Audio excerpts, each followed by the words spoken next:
Can I play for food? The question drifted into the heavy, perfumed air of the upscale restaurant La Serenade, as out of place as a wounded bird in a marble ballroom. The man who uttered it, Pavel Zidane, stood at the entrance, a gray figure against the golden glow of the room. He was 42, but time and the street had etched a map of hardship onto his face that aged him by decades. His eyes, however, were not fixed on the manager approaching with a look of disgust, nor on the patrons whose conversations had hushed into cruel whispers. His eyes were locked on the magnificent black grand piano that occupied the center of the hall like a sacred altar. Pierre Jensen, the restaurant manager, a man whose posture was as stiff as his starched collar, stopped at a safe distance as if Pavel were contagious. "Excuse me, what did you say?" he asked, his tone laden with thinly veiled contempt. The question was a formality, a cue for the humiliation he planned to orchestrate. Pavel repeated, his voice low but clear, without averting his gaze from the piano. "The piano. I can play. In exchange for a meal." A sharp, unpleasant laugh erupted from one of the nearby tables. Ricardo Mejia Lopez, a businessman known more for his inherited fortune than his character, raised his wine glass in a mocking toast. "Hiring gutter entertainment now, Pierre? How bold," he exclaimed, and his table erupted in polished guffaws. Pavel Zidane never imagined his journey would lead him here.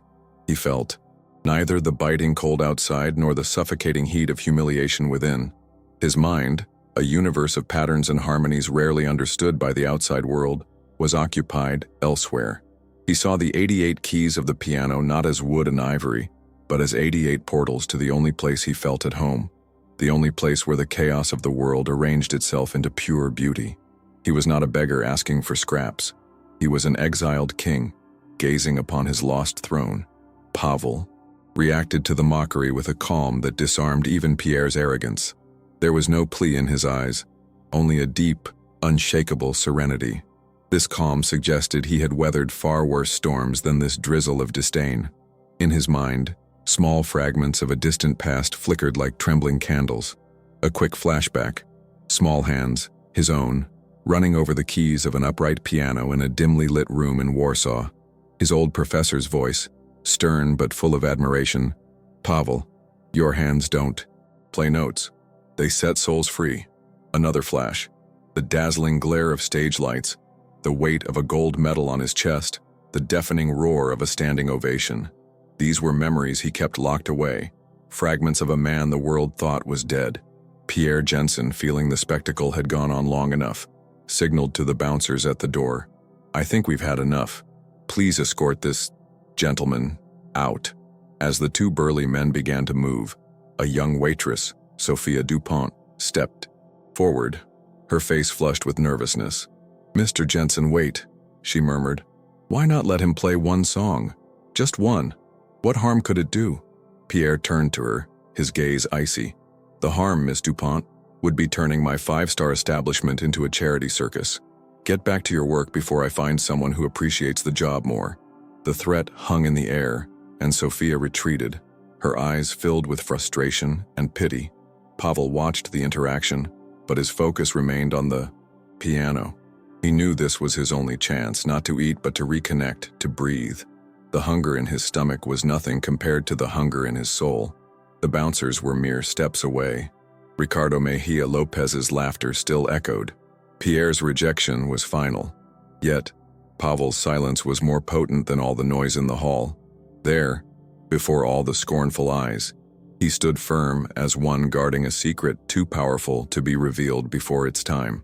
What they saw was a broken man begging for scraps. What they couldn't see was the legend about to awaken. If this story of prejudice and resilience has touched your heart, don't forget to subscribe to the channel, as you're about to discover how this moment of humiliation would turn into the catalyst for one of the most spectacular comebacks the music world has ever witnessed. Injustice, once set in motion, rarely stops on its own. It feeds on apathy and grows stronger in cruelty. For Pierre Jensen and Ricardo Mejia Lopez, Pavel Zidane's humiliation was not an unfortunate incident but a sport. With the bouncers closing in, the tension in La Serenade became almost palpable. The situation affected Pavel in a way no one there could comprehend. It wasn't just the denial of food or the threat of physical removal. It was the desecration of his sanctuary. That piano represented order, logic, and beauty in a world that, for him, was often an overwhelming sensory noise. Denying him access was like denying a thirsty man the last cup of water in the desert. Ricardo, feeling like the ringmaster of this cruel play, decided to take the mockery to a new level. He pulled out some coins from his wallet, stood up, and walked towards Pavel with a condescending smile. He extended his hand, letting the coins jingle. "Here," he said loudly for all to hear. "Take this and go buy a loaf of bread from the corner bakery. Leave the real instruments to those who can afford them, and more importantly, to those who know how to use them." The insult was direct, precise, and devastatingly cruel. He wasn't just calling Pavel poor, he was invalidating his very essence, the only identity he had left. Pierre Jensen smiled in approval, relishing the abuse of power. "You heard the man," Pierre said to Pavel, his tone now dripping with sarcasm. "Be a good boy, take the money and leave. The piano is for artists, not for, well, you know." The vague gesture towards Pavel's appearance said it all.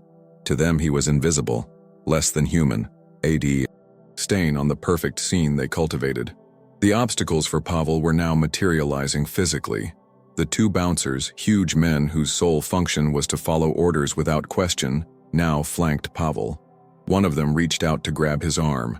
It was at this moment that Pavel's past surged back with overwhelming force, not as a whisper, but as a scream.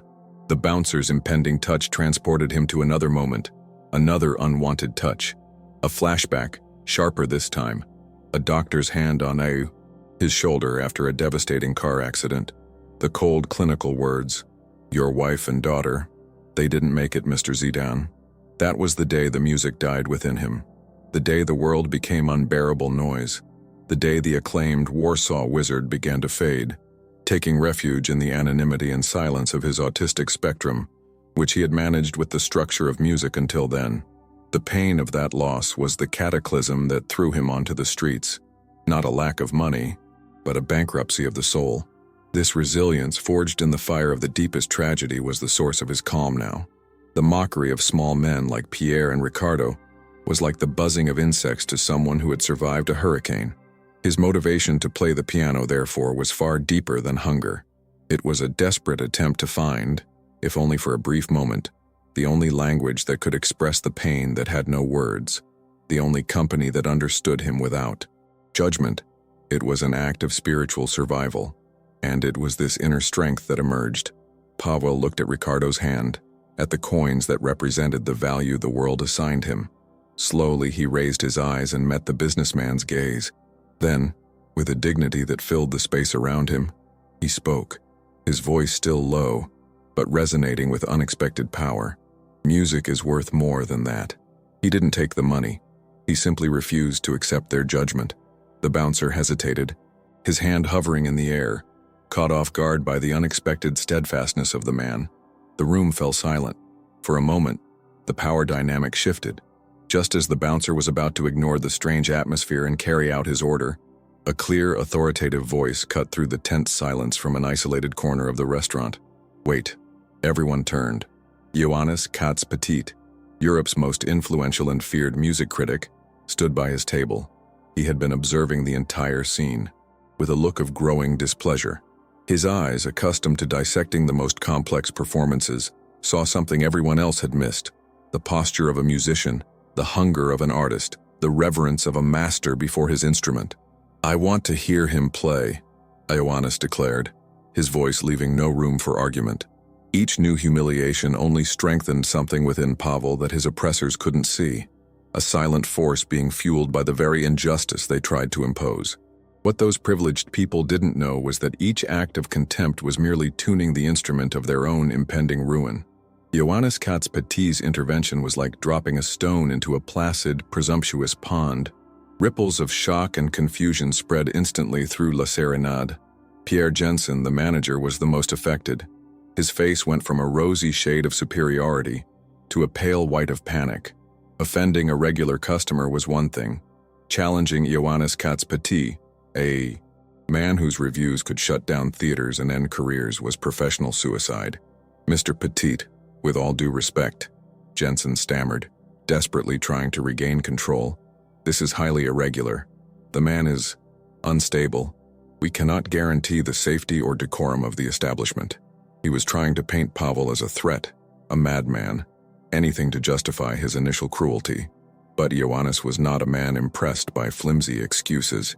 He had become Pavel's unlikely and absolutely crucial ally. He walked slowly towards the center of the room, his gaze never leaving the manager. Decorum, Pierre? What I witnessed in the last 10 minutes was hardly decorous.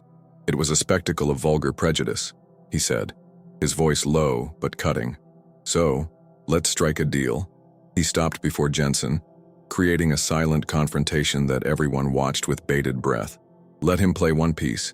If his music is as offensive as you presume, I will personally pay the bill of every patron in this restaurant tonight as an apology for the inconvenience, and I will never set foot here again. He paused, letting the weight of the offer sink in. But if he possesses even a shred of talent, you will give him the finest meal your kitchen can produce, along with your sincerest apology. Do we have a deal? Jensen was cornered. To refuse would be to admit his judgment was based purely on prejudice, and to risk Petit's permanent ire. To accept seemed a safe bet. What chance did this disheveled man have of producing anything more than an embarrassing racket? With a forced smile, believing he was about to win the bet and humiliate both Pavel and the interfering critic, Jensen conceded, As you wish, Mr. Petit. It seems our patrons will have some impromptu entertainment tonight. He said the last part with a sneer, a nod to Ricardo Mejia Lopez, who already had his phone in hand, ready to record what he expected to be a viral video of failure and humiliation. Pavel's small victory was simply the unimpeded path to the piano. He moved with a silent finality that began to hush the murmurs. As he passed Sophia Dupont, the waitress who had defended him, she gave him an almost imperceptible nod, a small gesture of solidarity that Pavel registered with a brief look of acknowledgement. He sat down on the piano bench. The outside world vanished. There was no more restaurant, no hostile manager, no mocking audience. There was only him and the 88 keys that held the universe. He didn't begin to play immediately. Instead, he performed a ritual that only a true musician would recognize. He placed his hands on his lap, closed his eyes, and took a deep breath, like a diver preparing to descend into the depths. He was calibrating himself, aligning the storm of memories and emotions within him with the perfect order of the keyboard before him. The memories now came in a torrent. The scent of polished wood from his first piano, the feel of sheet music under his fingers as he composed his first sonata at 12, the image of his daughter, small, sitting beside him on the piano bench, trying to mimic his movements with her tiny fingers. And then, the final, clearest image of all, a concert program, in gold lettering on a red velvet background bearing his name, Pavel Zidane, the Warsaw Wizard, live at the National Philharmonic. The audience didn't know it yet, but the script was being rewritten before their eyes. Pavel was secretly preparing not to play a song, but to resurrect a legend. His hands, which looked calloused and worn, hovered over the keys with a lightness that belied their appearance. For a moment, as he accepted the silent challenge without protest, everyone thought they would witness just another predictable failure. Ricardo whispered to his companion, I bet he doesn't even know where middle C is. But Ioannis Katz-Petit, the critic, leaned forward, his gaze fixed and intense, recognizing the ritual of a true master about to commune with his art. The silence Pavel commanded even before playing the first note was deeper and more resonant than any music that pretentious hall had ever heard. What was about to be unleashed through those hands was not just a song. It was the fury and beauty of a lifetime, contained by years of pain, and it was about to explode. Then it happened. Pavel Zidane's fingers descended and touched the first note. It wasn't a hesitant chord or a simple melody. It was the breathtaking, melancholic opening of Chopin's Nocturne Opern 48. Number 1. A piece that demands not just technical virtuosity but an emotional depth most pianists spend a lifetime trying to achieve. The sound that emerged from the grand piano wasn't just music. It was a force of nature. The opening phrase, filled with a majestic sorrow, instantly silenced every whisper, every clink of silverware, every breath in La Serenade. The phones that had been held aloft to record a joke were now recording in silent reverence. Ricardo Mejia. Lopez's face froze, his mocking smile melting into a mask of pure disbelief. Pierre Jensen, who stood near the bar with his arms crossed, felt his body stiffen, as if struck by an electric shock. This was not an amateur. This wasn't even a professional. This was something from another realm. Pavel's hands, which had seemed clumsy and dirty, now danced across the keys with a precision and grace that defied logic. Each note was perfectly articulated, each dynamic executed with heart-wrenching sensitivity. The music told his story, the pain of loss, the loneliness of the streets, the stubborn beauty that refused to die within him.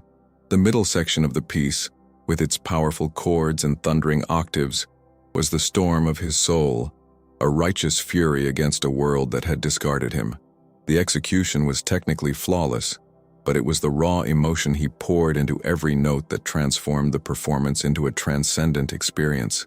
The people in the restaurant were captive. Waiters stopped mid-stride, trays forgotten in their hands. Couples who had been arguing now looked at each other with moist eyes. Sophia Dupont, the waitress, leaned against a wall, tears streaming freely down her face. She hadn't defended a beggar. She had defended a genius. Panic began to creep into Pierre Jensen's face. He looked desperately at Ioannis Katz-Petit, hoping to find some sign that this was a sham. But the critic had his eyes closed, his head tilted slightly, completely absorbed. A single tear traced a path down his cheek. Jensen knew he was lost.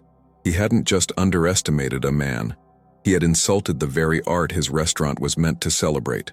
The final, irrefutable proof came from Ioannis, as Pavel, without pause, transitioned from Chopin's climax to an astonishingly swift and crystalline rendition of Liszt's La Campanella, one of the most difficult pieces ever written for piano.